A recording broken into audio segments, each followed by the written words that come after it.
Yes, to please. sort of back up what Illuminate the Night is going to look like. That's awesome. Yeah, you can. And I just changed it to that feature. Perfect. So, thank you. All right. So hello, everybody. Kari from the Northwest neighborhood. If everyone can mute if they're not talking, that would be very helpful. And we have a full agenda this evening, and I'm going to keep letting people in as they join. And hopefully it is also hitting Facebook. If not, I will share it there later. But tonight we definitely have some folks that, let's see, a little background. So I'm going to do a little quick, yeah, there we go.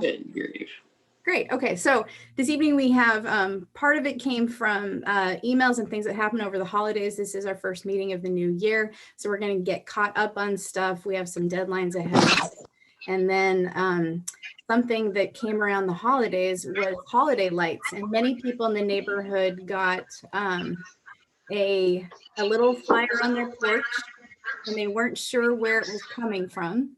And it came from Star, who's here. So wave Star.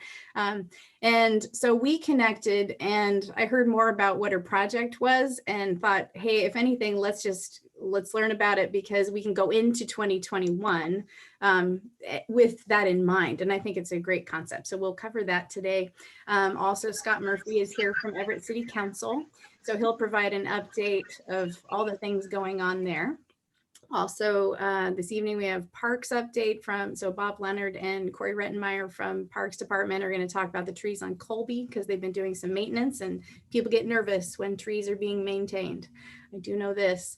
And then also we'll have our matching grant discussion. So we have many ideas. Last year really just kind of tore a hole in anything we wanted to do there, unfortunately. So we'll see what we can accomplish in 2021. And I think we have a better idea of what that could look like in a virtual environment or distanced or whatever we need to do to make that happen. So I'm excited about that. So without further ado, I'd like to introduce Star Naia. And Star, please tell us about Illuminate the Night.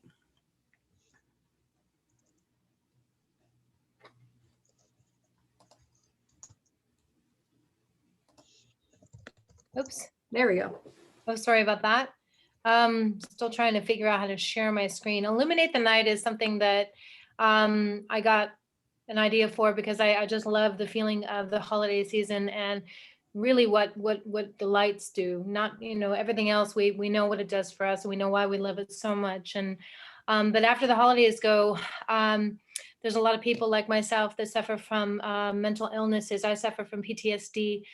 Depression, anxiety disorder. And part of the reason why I love lights, why I have my tree up, why my house is lit inside is because of what it does. And so I'll just read you guys what I wrote, in my proposal. Project Illuminate the Night is a simple gesture of love designed to bring us all together in unity.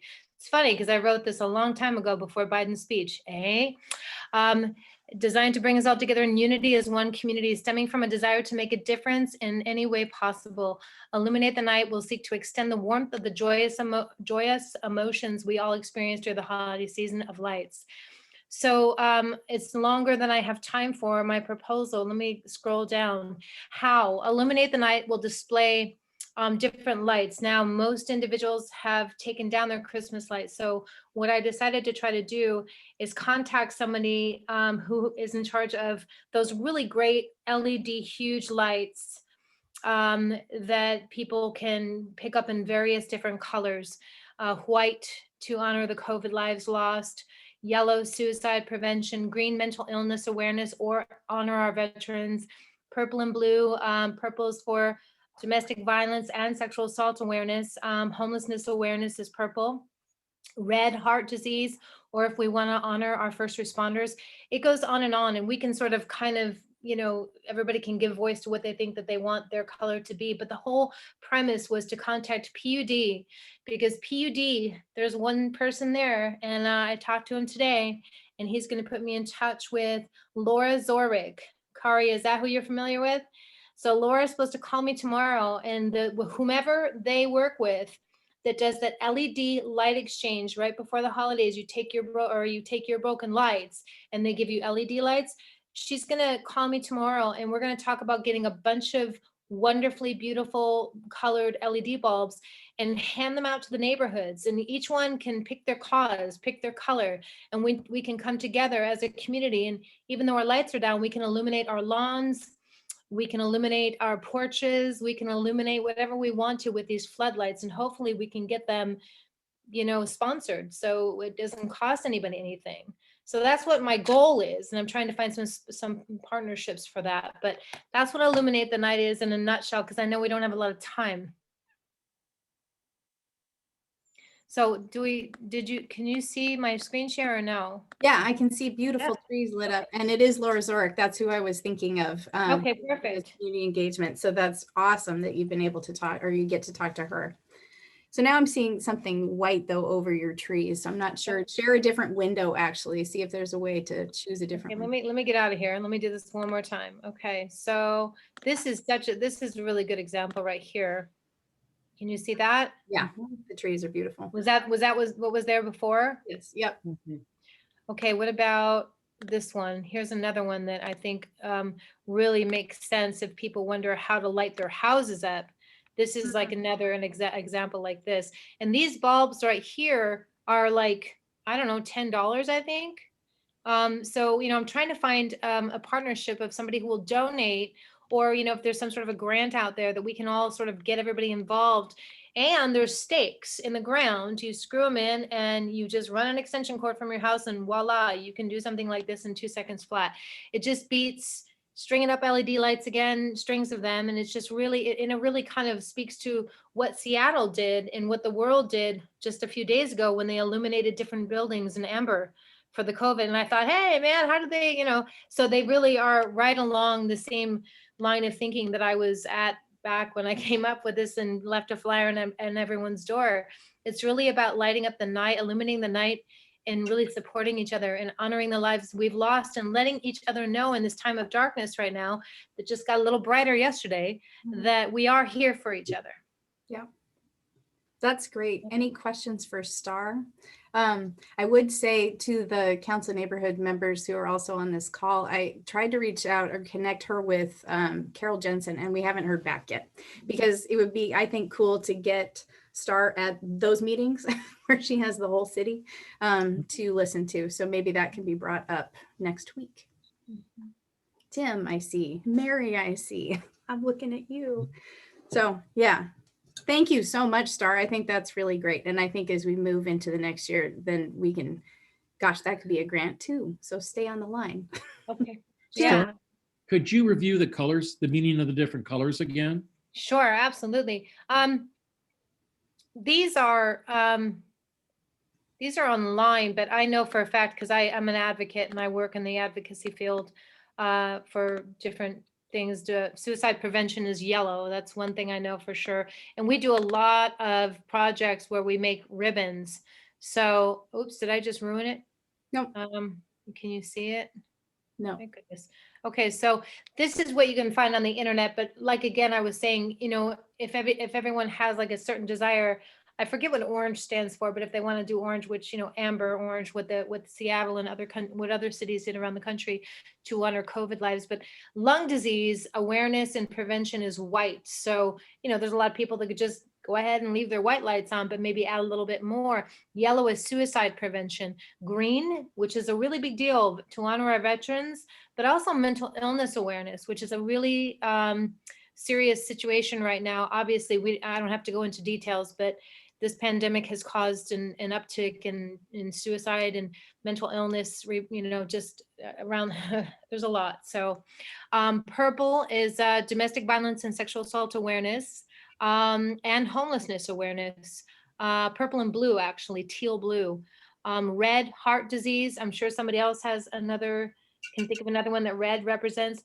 We can find pink, which is breast cancer awareness. And I believe also purple is Alzheimer's awareness as well. And the reason why I'm saying different kinds is because if people can't relate to COVID awareness and lives lost, maybe they want to bring awareness to something else that we're all suffering through during this pandemic, that we're all suffering through in the winter. Depression being one of them, and different things. Oh, orange is self-harm. So amber, orange. So those are the colors that I'm familiar with. But if you all looked up something and found a different definition, and then that can be applied. Thank you very much. Thank you. Excellent. So we will know more about that. Thanks so much for being here. I'm glad you could come. I'm honored. Thank you for having me. Thanks for your time. You're welcome. So Scott Murphy, if you'd like to give us a council update. Yes, I would. Thank you, Kari, and Star. Thank you very much. I sometimes drive by down at Grand Avenue Park in the evening or in the early morning, and there's a big tree right now that was decorated a few weeks ago across the street at 18th and Grand. And the lights, there must be thousands of them. They just go up about 20 feet on the trunk of this big tree and then out onto the branches. And every time I drive by, it just makes me smile. So really appreciate your work on this. But I'll move on to a council update. I really wanted to give you just a kind of a quick overview on about 8 topics. So I'm going to try to do about 8 topics in 3 minutes or so, real quickly. And then if there's a couple questions, we can certainly do that. So first, Everett Transit. As some of you know, we're in the midst of a Rethink Transit project, really trying to look at our Everett Transit moving forward. How does that look? What's the service level? And so we expect next week to get a briefing from the staff who've been doing some public outreach over the last couple months. I know one topic that will be discussed is paratransit service. Paratransit happens to be down about 50% over the past year. And so there's some discussion about whether paratransit service will come back as strong as it was and what the service levels should be in that area. So that's a little bit on Everett Transit. More to come next week at the council meeting on that. PFD update, Angel of the Winds Arena. As you know, the facility's been shut down for most of the last 9 months. We have done some events there with the county on a quarantine site. We did some blood drives there, and there has been some limited use of the community ice rink over the past few months. But essentially not much going on at the Angel of the Winds Arena. We hope to have that facility opened back up by mid-year or certainly in time for the Silvertips hockey season, which starts up, I think, in September. On the 2021 budget process, I think the last time I met with you a month or 2 ago, we were not quite through that process. We did finalize our council approved budget in late December. And for the first time in a number of years, the council actually did modify the mayor's proposed budget in a number of areas. Just a few of the things that we did is we did pull some budget out of the proposed jail budget, and that was based on actual jail fees that we've been seeing trend far lower during the pandemic than what we had seen in prior years. And so we pulled that back for 2021 a little bit and used those funds to add back some other what I call quality of life sorts of activities. And some of those things were funding a restart on the senior center, and we'll talk a little bit more about that in just a moment. But the mayor's budget had the senior center shut down for the entire year of 2021. And some of us on the council felt like we needed to at least put some dollars out there so that hopefully we can get that senior center open back up by mid-year. So we did that. We also put back some funding for the library, some funding for cultural arts, some funding for the lodging tax advisory committee grants, and I'll talk a little bit about that in a minute. So budget is finalized for 2021, and looking forward to hopefully seeing some favorable improvement there so we'll be able to bring back some of the other things that were cut at the beginning of the pandemic. Fourth topic is on the police department. I think I may have mentioned in the past, the council has budgeted $125,000 this year to initiate a study of the police department. Some of you may recall a few years ago, we did a study of the fire department to try to do some benchmarking and really try to understand how our fire department compared with similar sized fire departments and in other communities. And we didn't ever get to that with the police department, but this year we have carved out $125,000. There's an RFP out, and I suspect we'll be probably making that selection sometime in the second quarter so that we can get that police department study with some benchmarking certainly before the end of 2021. And my hope would be is it's in time to be able to possibly make some some changes if necessary in terms of budgeting for 2022. So that's a little bit about the police department. Fire department. We are in the midst of reviewing changes to the city's fire code that would bring our city fire code into compliance with state fire code. There were some changes at the state level recently, and this would bring us into compliance. We will be having a few local amendments that would do some things to help our developers and contractors trying to consolidate all of the topics into a certain place in the fire code so that it's more readily usable by those constituencies. Also on the fire department, the council has approved that the city will move forward with further explanation of potentially merging our Everett Fire Department into a regional fire authority. And we've appointed Mayor Franklin and council members Stonecipher and Bader to that committee to work on that study. And there's a lot more work to do on that to sort of understand what that would mean for us. But we've authorized that, and there will be some dollars spent working on studying what that regional fire authority might look like. Senior Center, I mentioned just a little bit about that.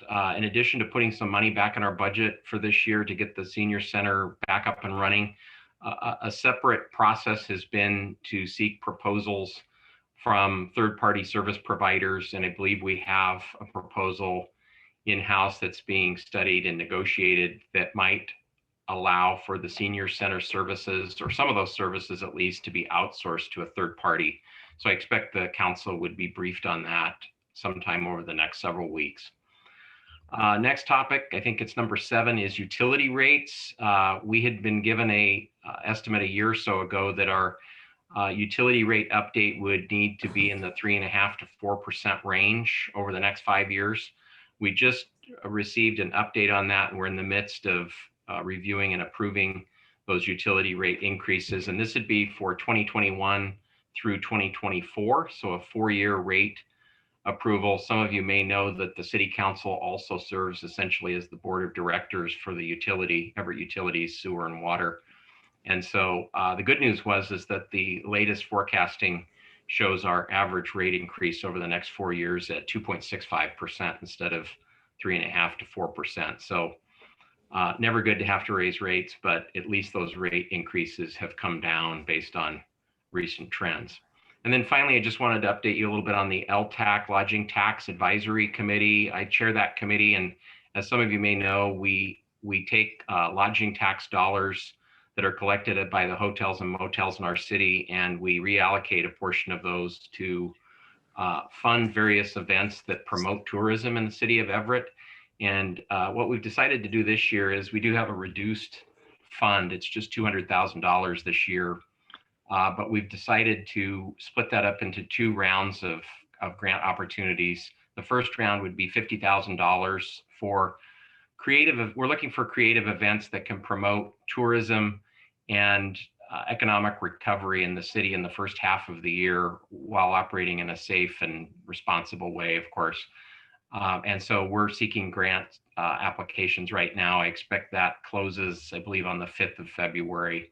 And we'll be reconvening the Lodging Tax Committee in mid-February to hopefully take a look at some really exciting grant opportunities there. And then the balance of that $200,000 budget, that'd leave $150,000. And we plan to do a second round mid-year that hopefully will be back into a little bit more of a normal time. We'll see how that goes. But anyway, that's 8 topics in about 4 minutes. And if anyone has any questions, happy to try to respond. I have a question, Scott. Yeah. Hi, Patrick. Hi.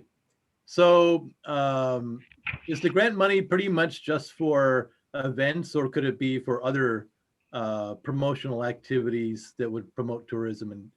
Oh yeah, absolutely. It can be for any sort of activities that would creatively promote the city of Everett, and in particular tourism here. So I think particularly for this first round, the $50,000, we're looking for creative ideas that might be a little bit outside the box. And so by all means, there's some information on the city website. And there are parameters, of course, that have to be followed. But I think I think my sense from meeting with the lodging tax committee last week was that we're all hopeful for some creative and maybe outside the box sort of ideas. Thank you, Scott. Yeah, you bet, Patrick. Anyone else? I have a question, Scott. Hi, David. How you doing? Carrie, I'm a guest, so can I go ahead and ask a question? Yeah, sure. Okay. So you mentioned something about the regional fire authority. Is there a timetable when the city is looking at to make that possibility happen, I guess? Yeah, I don't know exactly what that timetable would be, but I can tell you it would not occur in 2021. I think the next year would be spent studying that, and ultimately that would be a decision that the voters, in the community and in the adjoining communities that would participate would have to make. It's not something that the council or the city can make on its own unilaterally, because it would essentially mean the City of Everett Fire Department merging into and with at least one and perhaps a couple of other fire departments in the region. And so there'd be a whole separate governance structure moving forward. And of course, that would also have implications on all of us in terms of property taxes. And the idea is that you hope to spread that fire department administrative overhead over a much larger geographic region. And so, a simple example would be is if currently you have 3 different fire departments all operating independently with their own fire chief. For example, if you merge 3 fire departments together, you really would only need 1 fire chief to run that larger fire department. Now you might need some more assistant chiefs, but you get the idea that there could be some efficiencies in merging multiple fire departments together. The trade-off, of course, is that as a city, we would certainly lose some control of how our fire services are operated and how they function and how those services are delivered. So I think, that's some of the thing that has to get studied and understood over the next year. But I think it would be something probably in the either 2022 or 2023 timeframe, certainly not before. And what would happen to the brick and mortar station? We have 7 physical stations throughout the city. Right. If that merged with, say, the county out there in the south end of Seattle, what would happen to those locations? Well, you'd still have the fire stations. Now, the idea is that you'd be merging with other fire departments. So there could potentially be out on the fringes. So for example, let's say we had a fire station out on a fringe part of the city, and we merged with another fire department that happened to have a fire station, close to our border currently, and maybe they're only a mile or 2 apart. I suppose there could be an opportunity at some point to consolidate, but that would be part of the details that'd have to be worked out. But certainly the brick and mortar would stay intact, other than the potential of if there was some overlap or something. But that might be another opportunity for, some efficiencies as well. But yeah, good questions. I guess I have a question about whether or not the council has gotten to the point where they're looking at raising some sort of tax or creative ways to fund so that the level of service does not drop, if that's come into discussion yet. So do you mean just broadly for the city in general, or in particular with regard to fire? Broadly for the city. Yeah. So no, that's certainly a topic for further discussion this year. As you may know, the mayor, and I think the mayor mentioned this in her meeting a couple months ago, that she formed a fiscal advisory committee last summer, and that group has delivered their report, which I think includes, I want to say, 23 different recommendations for the mayor and the council to look at. And we just received a memo from Susie Haugen, who's in charge of our finance department, the other day, kind of recapping all of those recommendations with a status update. Some of them actually are already in process. Some of them have been deferred, and some of them probably are not realistic in the short term. So I think those are some of the discussions that still need to happen over this next year. I just want to say that I don't know if people on the call watch any of those budget meetings. I didn't watch all of them because you guys talked forever. It was very impressive to see the level of detail and the time and attention given to the budget, I think. So thank you very much for your service on that. And I think you were one of the leads for the budget committee too. So Yeah. good work. Thank you, Kari. Yeah. Thanks very much. So at this point, I thank you for the 8 items. Yeah, I'm actually going to sign off here in a minute. I got a family commitment here in about 4 minutes. But anyway, I hope you all have a great meeting, and we'll see you next month possibly. Although I forgot to mention, but you may have heard that the council did elect Brenda Stonecipher, our own Northwest neighborhood neighbor, as council president for 2021, and she has not yet made the neighborhood liaison assignment. So it's likely that that will change, could change even by next month. So you may be seeing another neighborhood liaison, but I won't be too far away. And since I live in the neighborhood, I'll probably still be around and attending. So Sounds good. Thank you. okay, thanks everybody. Have a good evening. You too. Bye. With that, I'd like to move to Bob and Corey to talk about the trees on Colby in the median. And I always forget what kind of trees these are. I know Holly would be able to just spit it out of her mouth really quickly. But I know that the city had sent out a notice in, I think, December that there was going to be maintenance. And I think then it started and then there was a pause. So hence you're here to discuss with us. So if you want to give us an update of what's going on with the trees and why they're being maintained and all that. Sure. Thanks for having us. I really always appreciate coming to visit the neighborhoods, especially the Northwest neighborhood. I recognize a lot of the faces and a lot of the names. I feel like worked with individuals throughout my time with the Parks Department in the city of Everett here quite extensively. So I appreciate everybody being involved and staying involved. And we are here to talk about trees. The city of Everett definitely loves trees, definitely a tree city. And even though it may not appear so, I do want to start out by saying that the Parks Department also loves trees. However, sometimes we do have to maintain the trees. As you indicated, Kari, we did talk to everybody because there was some concerns about the aging nature and other concerns about the trees on Colby. At that time, we did hire a couple of independent arboriculture firms to take a look at the trees. And we looked at the results. This was around the end of 2019. That report, there are 76 trees, and that report indicated that 7 of the trees should be removed. But that was about it, just only 7 of them. We do have an arborist on staff. We did have our arborist take a look too, and our arborist also concurred with the independent findings. Not much happened really, just because we didn't have the resources, and 2020, as you probably all know, was a really rough year. So we really didn't get the opportunity to do too much. Rolling into 2021, we had some resources available, and we thought that it would be a good time to maybe take advantage of that and do some of the pruning, and then perhaps take down some of those trees that were indicated by our own in-house arborist and by our independent report.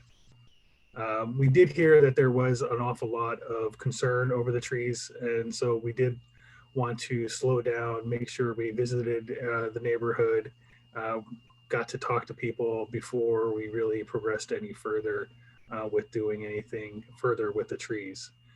We did end up marking some of the trees. I think there's some white ribbon around some of the trees that we still would like to potentially take down.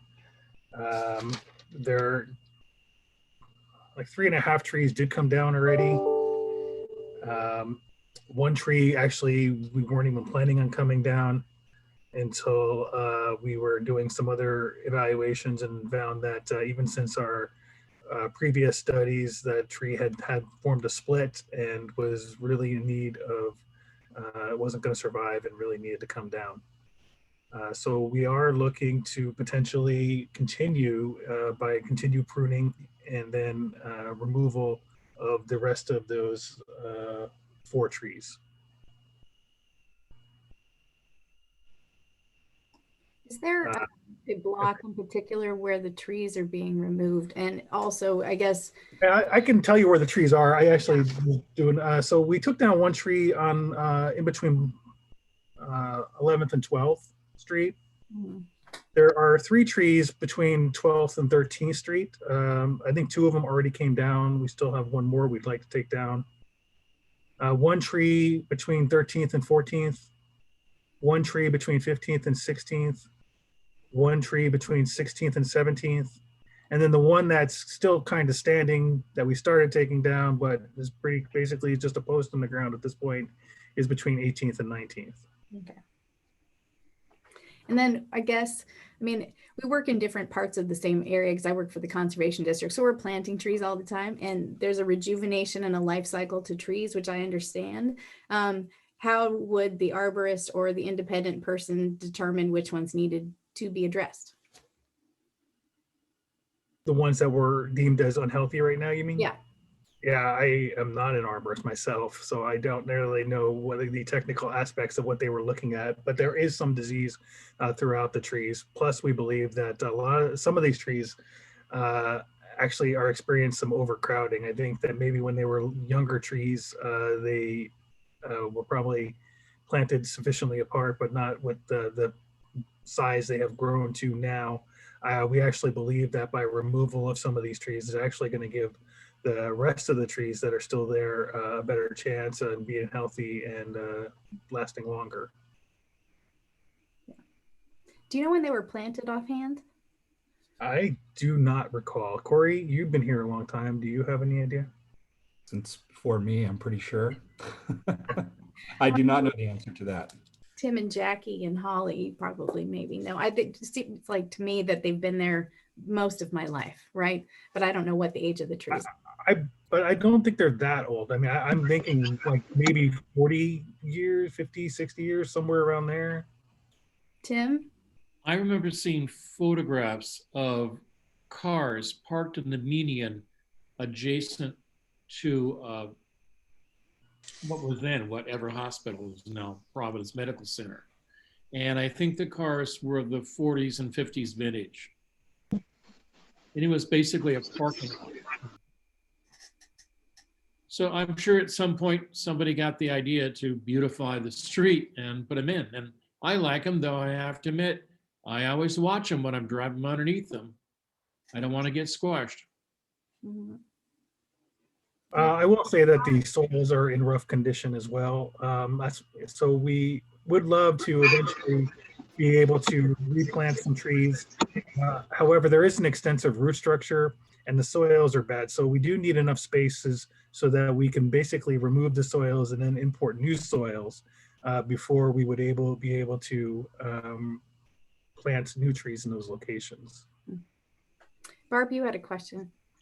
But no, Chuck's mom was on the committee to choose the trees.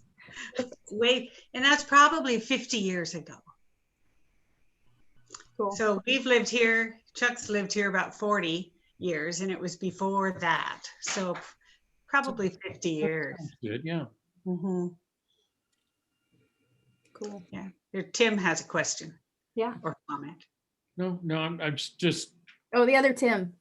oh, sorry. Yeah, Bob, is there a way to lobby to have a tree removed? For instance, the one across from my house dropped several branches on our car during that windstorm. Branches that were, I mean, the circumference of like a bat.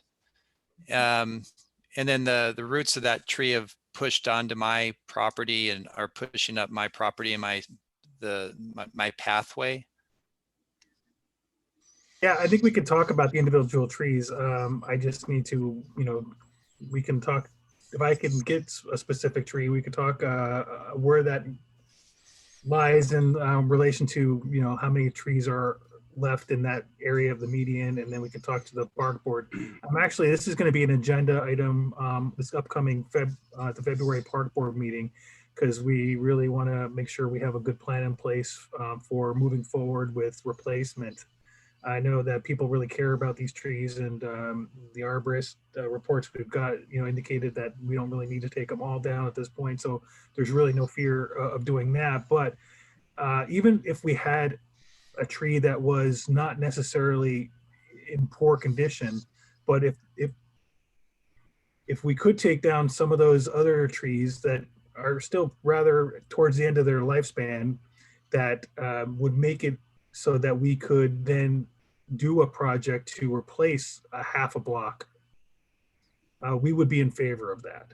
So I don't know where you live, Tim, and what kind of, how many trees are there, but we are looking at trying to figure out how to, over time, replace the trees. But again, that means amending the soils, and with the root structure and how close the trees are, we really do need a significant number in an area to come out before we can really do that. Yeah, there's none planned on my block. I'm on the 1400, and there's plenty of trees on that you could take down. You have my approval. I have a question, Carrie, for Bob. Yeah, go for it. And this is just a historical question. I just wanted to get this solved right now. Between the 1600 block going towards the 1500 block, I was told a long time ago that there's oil wells by those trees. Oil? I have no knowledge of that, if that is the case. And if you drive on there, you do see a nodule sticking out of the surface. And yeah. I wanted to find out, is that true? I don't think so. One of the things we were looking at was if when we were reviewing whether or not, or when or how we would take a look at these trees, was the impact on the roadways. And we did consult with Public Works, and they said there was no utilities in that corridor. So they have no plans on like redoing utilities in the roadway. So I don't think that's true, just based on the information I've talked to Public Works about, but I could not say definitively. Okay. Well, it's sticking out of the nodule. I just wanted to find out, is that a oil breather or whatever is going on there? So yeah, there's one on the 1400 block too, David. Oh yeah. Okay. Yep. That's a question for the Historic Commission. I want to say Patrick can look into that. Yeah. So Chuck says that those are water sprinklers that they used to water those trees. And so I think it's a water system that you see those little things poking up. Sounds like plumbing then. Yeah. I was going to say that Jack O'Donnell would know. He knows all that stuff. Yeah. Well, thank you. Any other questions or thoughts?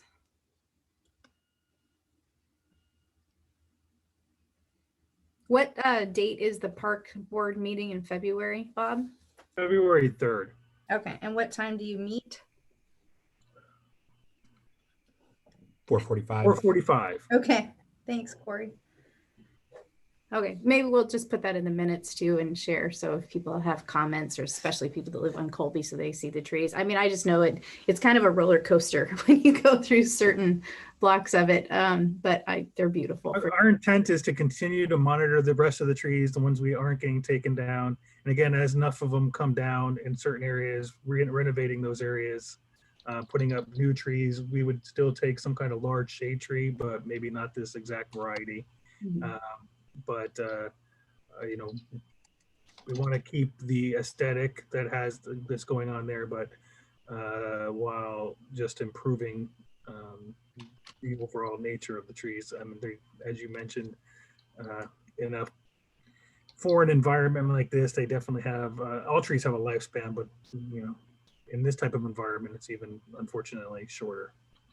Is there any, in terms of the park board meeting, and Julie, I'll grab you in a second, but like to have more shrubs and other plants on those meetings? Is there a reason we don't? Is it for visual field, or is it because I wonder about pollinators or having some sort of shrubs or habitat friendly thing, plants and such? Yeah. A lot of times it is for, I don't know why it was originally planted the way it was, but a lot of times we do it for, visual capacity. But a lot of times it's just for ease of maintenance. We just don't have the largest crew. And as you might have seen, Parks is having trouble funding just recreation at this point in time. So adding labor intensive elements is a lot easier just to go on a mower and mow that stuff than to take care of a lot of flowers or shrubs or those types of activities. So it would be hard to intentionally do something like that without some maybe outside community involvement or something like that. Yeah, and that would be a follow-up question, but let me go to Julie. Did I miss what kind of trees those are? Did somebody say? I was just curious. Most of them are London pine. Sycamore? Yeah, sycamores. Sycamore. Ah, okay. Thank you. I have a question. Go for it. Okay. The trees, I couldn't unmute my okay. microphone, but the trees were planted in 1972. Good year. Yeah. And I was in high school then. And is everybody aware that the trees are diseased? Does everybody know that they have anthracnose, the majority of them?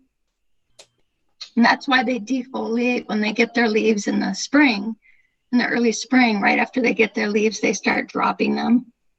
They just defoliate and refoliate. It's part of the disease. That is, the independent arborist report did indicate that sycamore anthracnose was observed on many of the trees at the site. Yeah.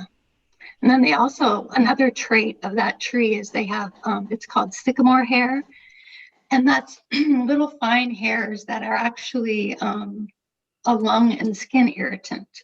And so because there are so many of these trees planted in a single from 76 trees, it's a really dense grouping of trees in a residential neighborhood with that number of, with that kind of a lung and skin irritant attached to it. So it's really hard to live on this street with these trees. I've lived here for 28 years.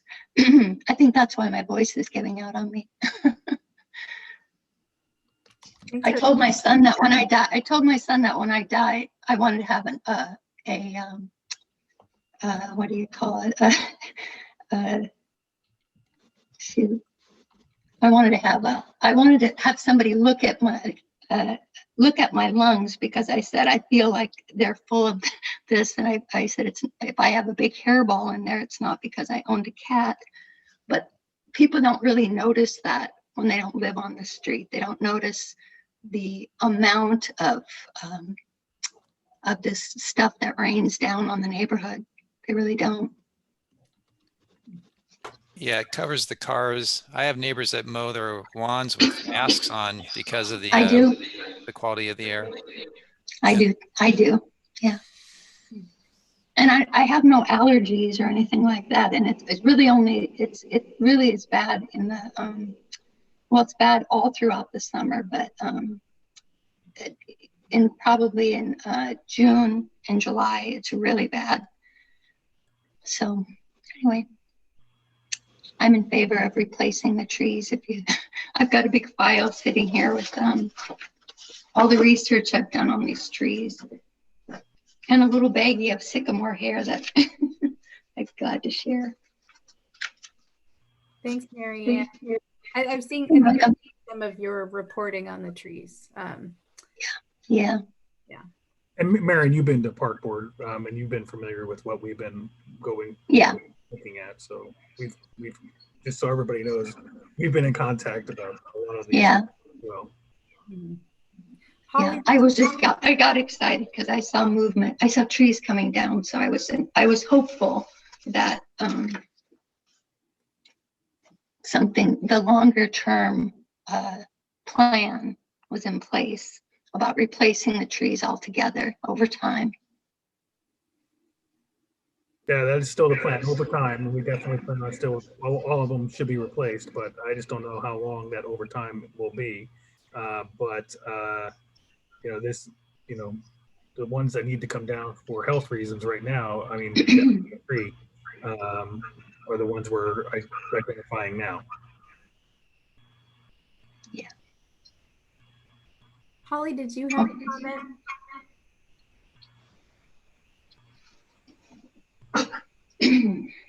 Well, what I'm hearing is that right now there is only a plan to take down the diseased trees, and there isn't money or a plan in place currently, but there will be to replace them, but it's very expensive and it doesn't have a.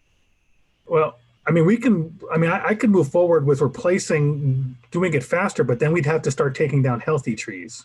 And I don't think there's a strong desire by enough people for that to happen. Have you asked people? Yes, like people in the neighborhood meetings, and even taking down these 7, we got quite the feedback about people worried about just taking down the unhealthy one. So Did I'm they live on losing Colby? 3 on my street. I'm losing 3 on my block, and 2 of them were diseased. So there's going to be a big impact on my block. So I'm just going to be without trees for a while because there's no replacement plan in place. It's not replace as you go. Well, I mean, you say that on your block, I think there currently are 11 trees, and we did an average, and I think that currently, like on the most northern block, there's 9 trees. Currently on the going south, and there's 11, 8, 9, 8, 10, 6, 6. So some of these trees are just overcrowded, like the block that has 11 and the block that has 10. By removing some of these trees, we're actually making it comparable to some of the other blocks who have less trees. And we believe that by removing some of these trees and opening up space, then it does give the other gives the other trees a chance to be healthier. Well, yeah, I'm okay with that. Mm-hmm. We've just lost a lot on our block. We've just lost a lot of huge trees in the last couple of years. Yeah. Just in my little block. Let me just say, I appreciate that. I mean, I really, there are people that obviously definitely would like to see more trees come down, and there's definitely people that would like the trees to never, go away and stay there. So we are trying to figure out the best way to, do the right thing for the city and for the individuals. Well, I know from my work, I partner with the city of Everett on a lot of stuff, and that the city has a lovely tree policy and guideline and update on its website and such. And urban trees are so important for heat and for wildlife and all these things. If the neighbors were able to take part in sort of a planting, or that was be a grant sought out or something like that, I think that there would be interest for people to help with that. So as we move forward, by all means, ask us. I think it's the same thing that I would ask Corey to follow up on. When we've been doing the cleanups at the park, we know that park staff is rough right now. So we would. On that point, though, let me just say that adopting a committee of people in the neighborhood who would be happy to adopt the park and do some of the labor to keep it pretty and to keep it active and all that. Yeah, I just want to mention, Kari, that one of the things that we're doing this year in parks is we are looking at our park recreation and open space plan, which is basically our comp plan. It's going to be a guiding document for like the next 6 years.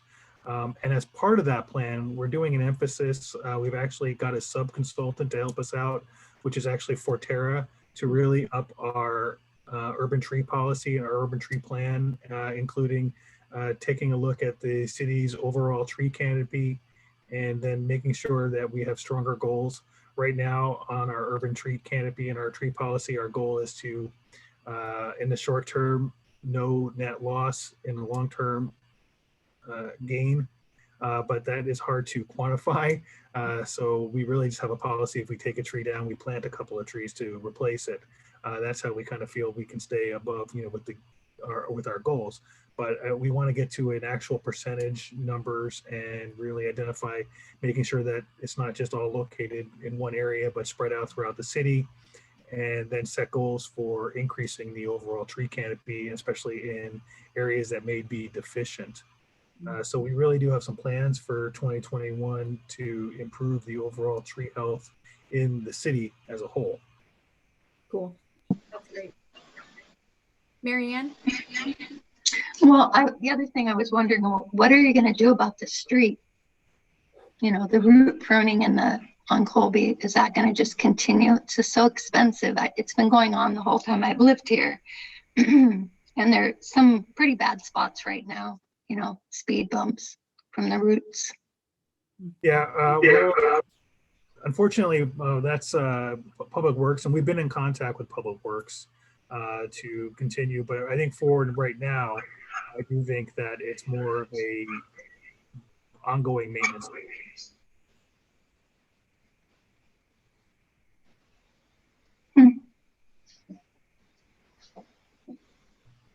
Any other questions about the trees on Colby? The sycamore trees on Colby. The 48-year-old. Yeah, that's on a good year. Hi, Kari. This is Corey. Yeah, hi, Corey. Hi. Hey, I did put on the message board if there are additional questions or any comments that please feel free to contact me directly, and I left my email address. And you know, for people that really want to see some more of the trees come down, you know, and if we could work with people maybe to do specific areas to maybe try to do wholesale renovations of those areas faster, that might be something that the tree committee might be interested in taking a look at, especially as we pursue, you know, moving forward with a plan to reestablish these areas. Okay, 14th Street. Thank you so much, Bob and Corey, for being here. And yeah, reach out to Corey if you have any more questions about Yeah, anytime, please. Thank you. We want, I really do appreciate all the community involvement that the Northwest neighborhood brings to the city. Yeah, and come back. Just let us know if you have something else. I just happened to see the message. I was like, oh yeah, come. I need a guest. It's good to talk about leaving that flexibility in there too. So well, that's definitely our pros plan. We're definitely going to be doing a lot of community outreach and community engagement because we really do want to, besides trees, just to see how the citizens would like to, you know, it's their park system, and we want to make sure that they're getting out of the park system what they want. Yeah, Holly. Well, I did have one question about those view parks on Marine View Drive and why we lost all the roses. On Marine View Drive, why we pulled up all the roses. And North, yeah, oh yes. That was it was a maintenance issue that it was hard to maintain those types of scenery. They were going out into the road, and it was just a difficult landscape to maintain. Really? The wild roses were hard to maintain with cement on both sides? Yeah, they were extending over into the sidewalks and on the roads. Those on Marine View Drive, you're talking about those two little areas, those pull-off areas. Mm-hmm. Yeah. Yeah, I mean that was caught me off guard. I think that was a year and a half, 2 years ago. So yes. Well, there's a couple little oak trees there now, and it's like, again, it's like you're taking stuff out, but I'm not seeing stuff go in. So maybe some more native planting around that seashore to soften those parks now, because now there's a bench and 2 trees. And it looks pretty stark, and I don't know what's going on with those oak trees. But I'd like to see more native planting around the seashores. Yeah, I agree with that, Holly. Julie? I would agree too. Yeah. And the roses were Rosa rugosa, weren't they? Yes, and they they were. are invasive. Yeah, they were Rosa Learned rugosa. from experience. Mm-hmm. But I too would like to see more native plants in those waterfront areas, especially. Thank you. We'll take a look at that. Corey, you got that? I've got a note. Yep. Very good. Okay, so I would like to move on to matching grants because I want to make sure that we kind of have neighborhood approval. Bob, yes? No, I was gonna say thank you, everybody. Okay, thank you. Thank you so Yeah, much. thank Bob. you. Yeah, Thanks, Corey. See you later. Thank you. I'm gonna see, share this. It should be, yeah, fancy. Okay. I just wanted, for those that don't understand what happens behind the scenes when we do, let's see, Russ is here, the matching grants, is that we submit to the city a list of ideas and to the tune of the city providing money directly to us for $2,000. And each active neighborhood group in the city gets the same $2,000. And each group uses it differently. So typically for us, and what I've put on the screen is the summary page from last year, which of course is very different than what we actually submitted and got. I think it was maybe about $250 that we got through this program because we had to cancel everything due to COVID. So Drew Nielsen Park always gets the bulk of our funds, and we do a lot of planting there, cleaning up there. I know that Holly has some new ideas, and since we did the lights this year, I'm very excited about that too. The egg hunt we were not able to do last year because of COVID, but we're looking at it from some sort of changing it up standpoint. We've done the bike to school to Whittier, which was a super fun day on a very rainy day 2 years ago. And it was beautiful when it would have been in 2020. And then the cleanup, which is where we have the bins for yard waste, electrical recycling, and all of that at the college, but that couldn't happen. But these are all things that could happen again.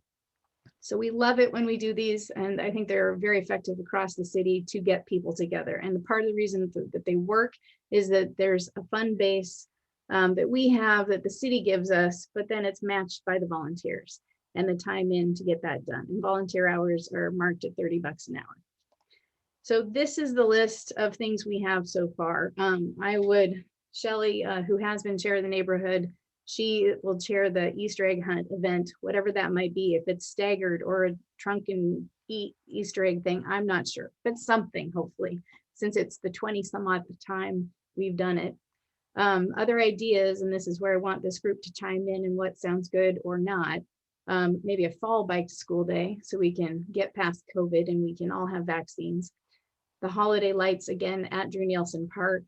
Another park cleanup in the spring is where we usually trim the arbor, get that all cleaned up. I've thought about a drop to drain program, but I need to talk to April at the city.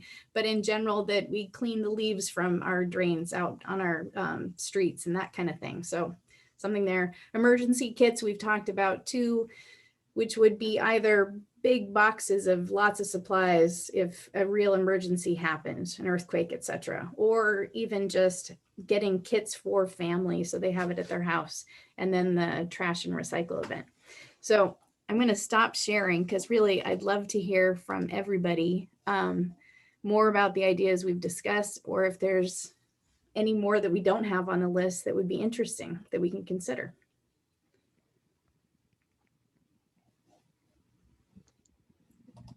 Pamela, go ahead. Are you trying to speak? I was, but I thought I heard somebody else talking at the same time. Oh, Pamela looked like she was talking, but I couldn't hear her. Now let's see. I was talking. Okay, there we go. Somehow I got muted. I don't know why.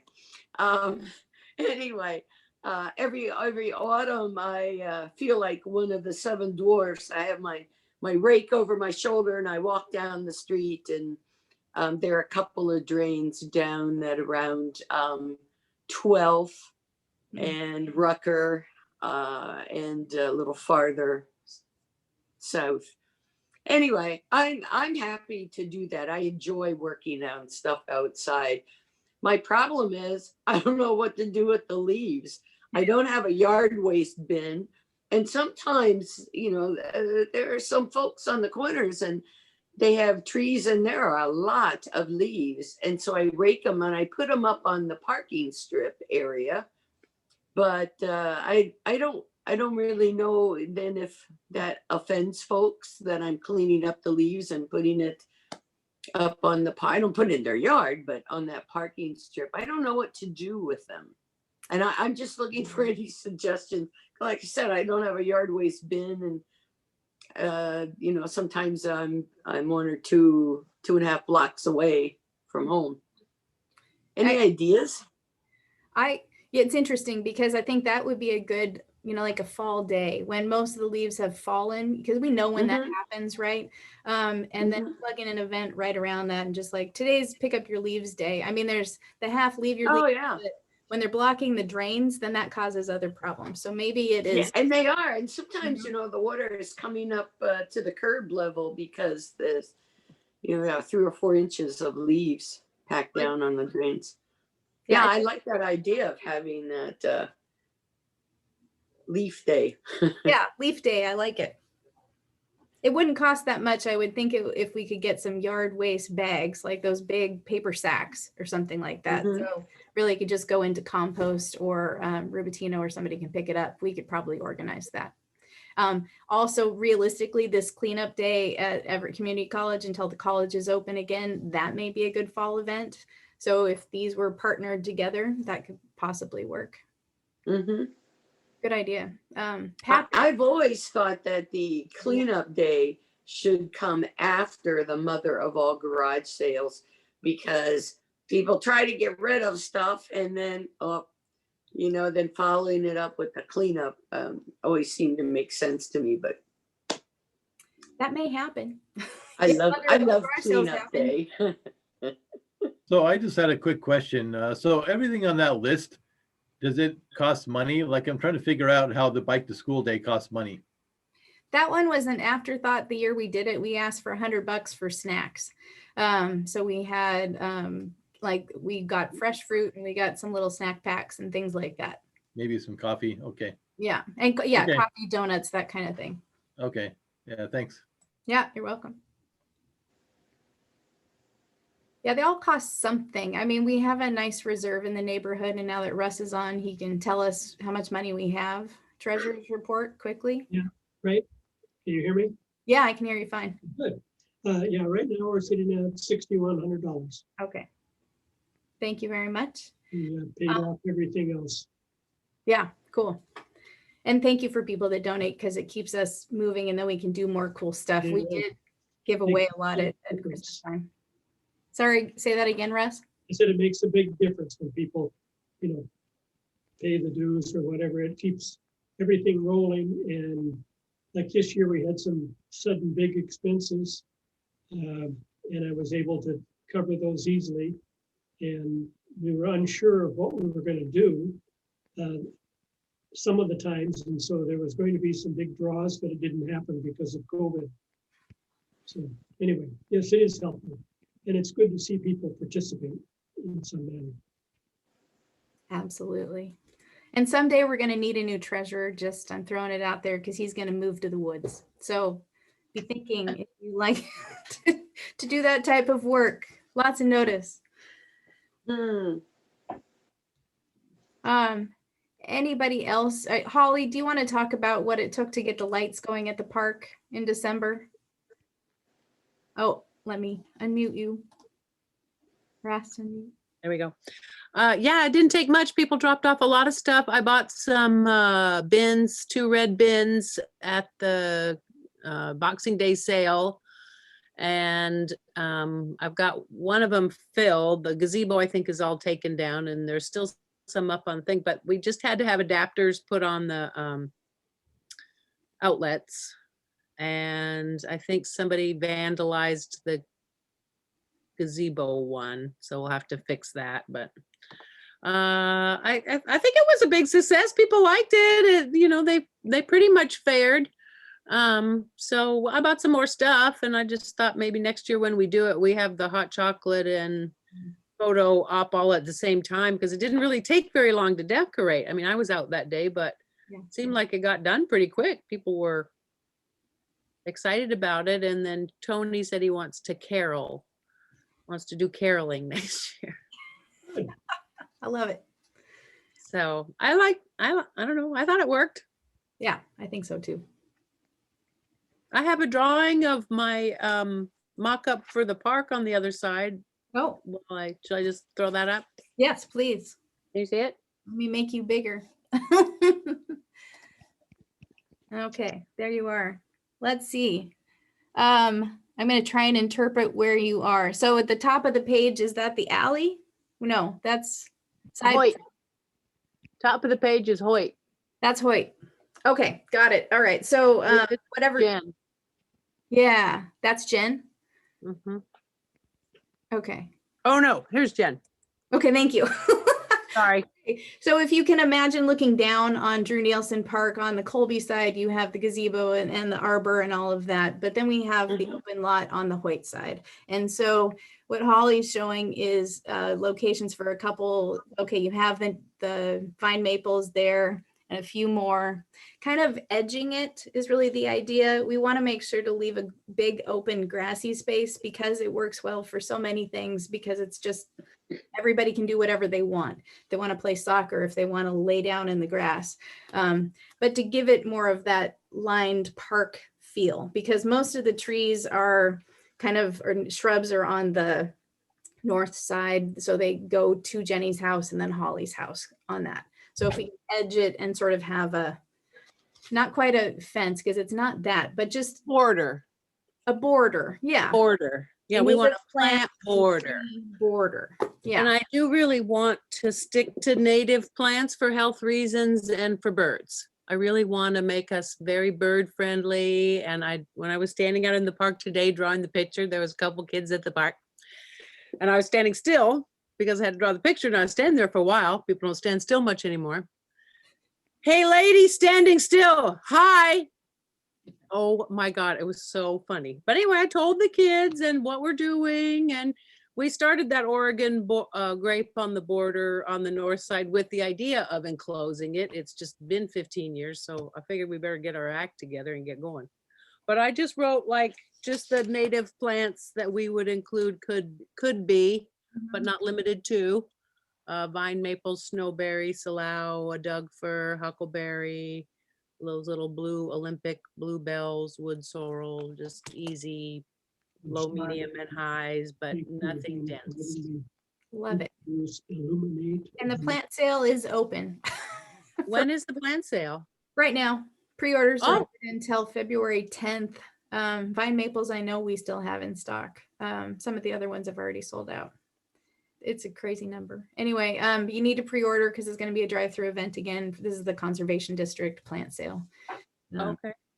Be at the fairgrounds. We even know somebody who can hand deliver them sometimes. That's true. Sometimes there are elves like that that deliver. Yeah. No, I'll be out there for most of the week. The pickup days are February 28th and 27th and 28th of February. So yeah, I love everything we do at the park. I think it's great. But is there any, on the other stuff, do we kind of want to hopefully go back to the traditional cleanup and the park stuff for this year and just see what we can get done, even if it gets pushed to the second half of the year? It took us all by surprise. I think 2020, how everything it was just a big X in the calendar and another X. And like, well, we don't have one of those free dog poop dispensers at the park like we have at Grand Avenue Park. Is that correct? It's there. We do. It's tucked in. I don't know who fills it. Yeah, it's there. It's by the arbor. On the inside, the info board, and then just like kitty corner for Mitt, right next to the bike rack. There's a Mitt. So I always have plastic bags in my backpack, and I've seen a number of folks who let their dogs off leash at the park, and the dogs poop, and the people they totally ignore it. And then, a couple of days later, I'm driving by and I see little kids playing pretty much in that same area, and I think, oh, this is not good. Mm-mm. And I hadn't noticed that we did have a dispenser there. So maybe what we need is an educational thing, a sign on the board or some information. Or I know that, yeah, pet waste is a massive problem And if you Yeah. have a pet, you need to take care of their waste. That's the relationship and responsibility. Yeah, and that's such a nice park for kids to play in. I see kids there, you know, in nice weather. Kids of all ages throwing a ball, doing frisbees, chasing each other, you know. Yeah. Maybe Well, we- and thank you for maybe we bringing that need up, because another idea could be just having stations throughout the neighborhood too, because it's a long distance from Grand Avenue Park to Drew to Legion. I mean, I'd have one in front of my house, and I think you can get them fairly easily, and then the replacements the city may even pay for. So that might be worth, those that are willing and able, we could have those locations throughout the neighborhood. And then you just dump it. We could, Yeah. we could have a second one at the park. Yeah. Could have a second one at the Yeah. park on the other side. The hint, this is a big grassy field for humans as well as dogs. Yeah, exactly. That's Yeah. disappointing. I know. Next to your vine. Okay. Well, I think it's a good idea though, because people, it's about convenience. If it's there and available to them, they're going to use it. If they don't see it, if Pamela didn't know it was there, then other No, and I didn't. No. Oh, if we even had a local artist who could do a little sign, not a giant sign, but a little sign, cutesy sign, any directing them to that, or you know, with something that's pleasant, inviting, not saying, "Hey, you stupid idiot, Yeah. pick up after your dog." Yeah. that. Something cute. Yeah. Yeah, we should do that. I made a note about that. Yeah. I'll get going on that. Sounds good. Well, okay, so I'll move forward with that kind of stuff. We'll just move with a traditional, really all we'll do is change the date and submit that. I think it's actually been extended to February 26th, but I like getting these sort of in and done so we don't have to think about it anymore. So with that, if there's any beyond that, any announcements? I know that Patrick, I think, has an announcement, so just kind of open forum. Go for it, Patrick. Hi, first of all, I would like to introduce one of our Downtown Everett Association board members, Jordan Stevens, who lives in our neighborhood. And Jordan would like to talk to you about some a promotion that the Downtown Everett Association is doing. Cool. Welcome, Jordan. Hi, thank you. Thanks for the intro, Patrick. We are, you know, you might be familiar with some of our more typical events that we did pre-COVID, the Halloween trick or treat downtown and the small business Saturday shopping. And we've done a couple of smaller, less events as well. And those have been challenging at best this past year with COVID. And one of the things that we're trying this year to drum up business for our downtown businesses in a way that is respectful of the current environment is what's called, we're calling it our Heart of Downtown Everett box. I'm going to put the link in the chat. Hopefully everyone can see the chat box, but it's a box that features items from 7 downtown businesses, as well as a pretty extensive coupon book for downtown businesses. It has a Valentine's theme, although it's not romantic geared, or it really is anything you could, and it's not geared towards a particular gender either. So there's the link for it. You can read a little bit about it.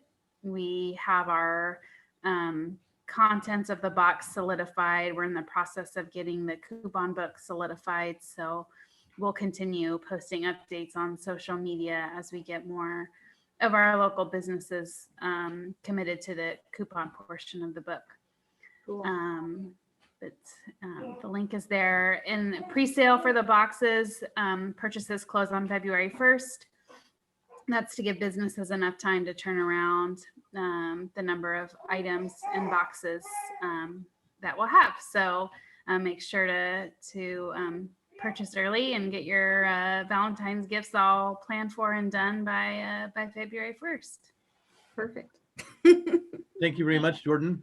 I also wanted to talk about the, well, first of all, actually, for those of you who don't know, Jordan is the one in her committee who's been responsible for the fantastic Halloween event that we've had for the past couple of years. So they have done a great job on that.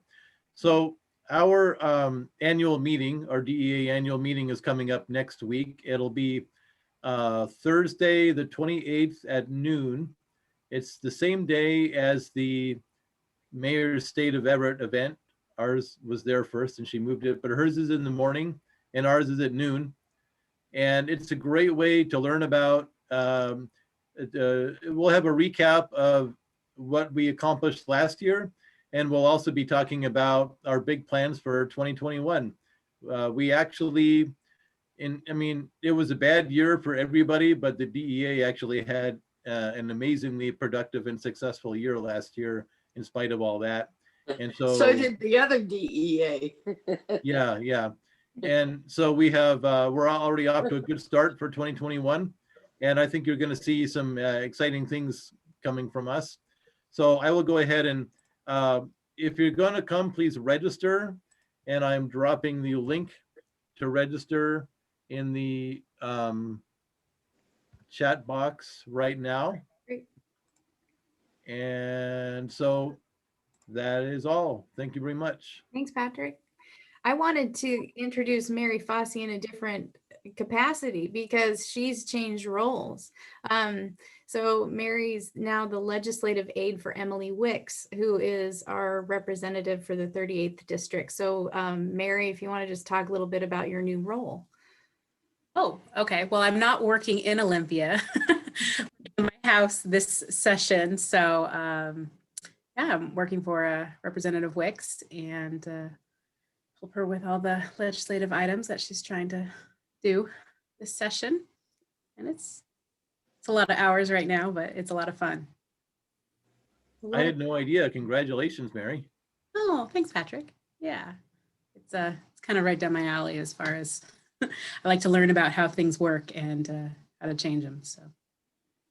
Is it best, Mary, to go through you to get to Representative Wicks in terms of things we'd like passed through or to be talked about or all that kind of stuff, or to schedule actually to have Emily come and speak at our group? Well, if you do email in, you have to go through me. So there we go. Perfect. So email her or email me or give us a call and you'll hit me anyways. So okay, sounds good. Thank you. Any other announcements? Mary, I want to talk to you in the next, I'll send you a PM. Yep. Yeah. Open anything else. Anybody else have something to say or share?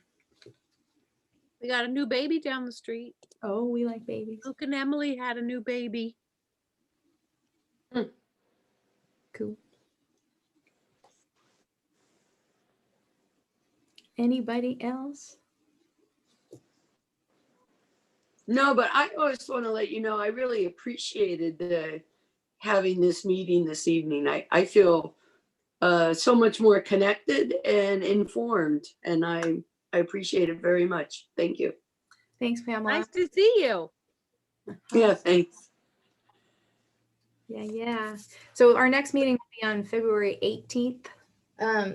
We've kind of been not skipping the steering committee meetings. We kind of have an email chain going on just so people know, because there's so much of looking at the screen that a lot we can just accomplish here in these meetings.